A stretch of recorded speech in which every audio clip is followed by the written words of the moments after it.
beaucoup d'Auroville dans le Tamil Nadu en Inde où je me trouve actuellement. Là je suis dans l'un des cafés du Visitor Center où je viens de déjeuner. Donc j'étais ici au Dreamers Café. C'est assez économique ici. Là j'ai payé 150 roupies le veg burger. Donc c'est assez économique par rapport à d'autres lieux à Auroville. Et donc ici on trouve pas mal de choses. Il y a aussi des glaces, des boutiques, des expositions. Je vous montre un petit peu un aperçu. Et il y a donc le centre d'information. Et dans cette vidéo, donc, je voulais faire passer un message qui m'est venu à l'esprit par rapport à ce que je vis en ce moment. Donc ce matin, j'ai visité Matrimandir, donc c'est la sphère dorée qui est au centre d'Auroville.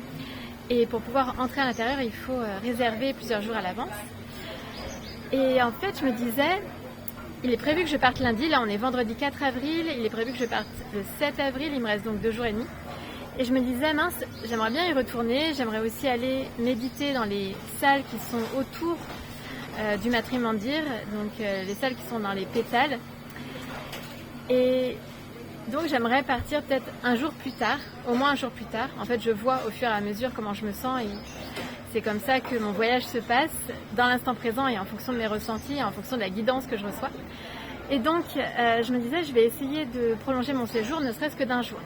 Donc, j'envoie un message à la guest house, qui est donc la Center Guest House, qui est vraiment très bien, je vous la recommande.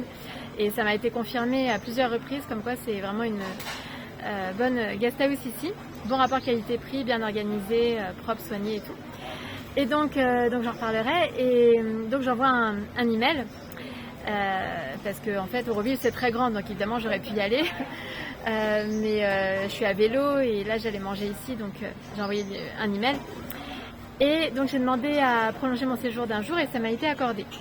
Et donc j'étais vraiment pas sûre que ça allait m'être accordé, bon c'est juste un jour mais j'aurais pu partir lundi. Et donc le message c'est d'être en gratitude par rapport à ce que le divin nous accorde, parce que je vois bien en vivant cette expérience de nomadisme depuis 4 ans et demi, en recevant cette guidance, etc., que des fois mon ego veut quelque chose, souhaite quelque chose, et en fait ça ne m'est pas accordé par le divin. C'est-à-dire que si c'est pas le chemin, c'est pas le chemin. Et donc parfois mon ego il va vouloir rester dans un endroit ou voir des personnes, etc., mais parfois c'est pas possible. Parfois c'est possible, parfois non.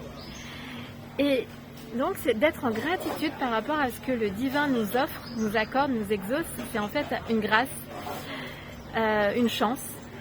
Et il faut vraiment le voir comme ça parce que en fait il y a à plein de moments, c'est pas le cas dans ce que je vis. Et quand ça m'arrive, je suis vraiment contente. C'est aussi le message de dire rien n'est acquis. Et c'est le divin qui a le dernier mot, c'est le divin qui orchestre tout, donc gratitude.